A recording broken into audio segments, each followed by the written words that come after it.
In this chapter, we're talking about accounts receivable, but more specifically, we're talking about what happens when things go wrong. So let's start with a question. Why would a business ever let a customer walk out of their store without paying for it first? Well, they do this. They offer credit, allowing customers to pay in 30 days, 60 days, for one very simple reason. It increases sales. If you force everyone to pay in cash up front, you're going to lose customers to competitors who offer more flexible payment terms. For example, if you're going to go buy a car or a sofa or something like that, one of the main attractions of doing business at a certain place is they will let you pay later or pay over a period of time. If a car dealership forces you to pay for all of their cars in cash, they're not going to have very many customers. The reality of the business world is that not everyone is going to pay you eventually. So, of course, we're hoping that by offering credit terms that we'll get more sales.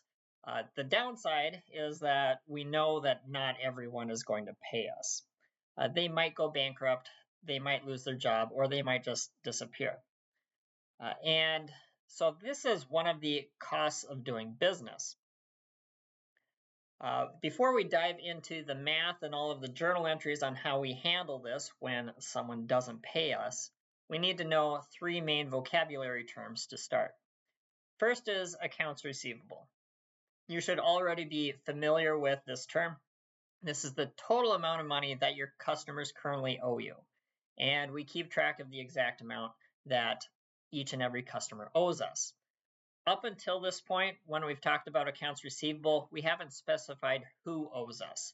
From here on out, when we write accounts receivable, we'll put a dash and then a name next to it because we keep track on a customer by customer basis who owes us what.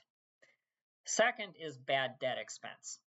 This is the expense account that we use to record the cost of those customers who fail to pay us. Just like rent or utilities, bad debts is an expense that lowers our company's net income, and you will see this on every business who offers accounts receivable or has accounts receivable. They will have some sort of bad debt expense because there is no business out there that is perfect at collecting everything that all of their customers owe. I also want to note that we keep track of this separately from our sales revenue. Sales revenue is our total amount of sales, whether or not we've actually been paid for it. Bad debt expense keeps track of how much we have lost based on customers not paying us. The third term that we need to know is net realizable value. And our accounts receivable keeps track of everything that everybody owes us. Net realizable value is accounts receivable minus the amount we think we're not going to get paid. So net realizable value is the amount of accounts receivable that we realistically think we are going to get paid. And the net realizable value is actually what is shown on the balance sheet.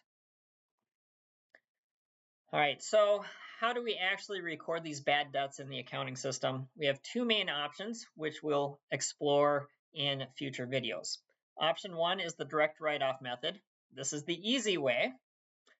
We wait until a customer officially ghosts us and we give up, then we record the expense.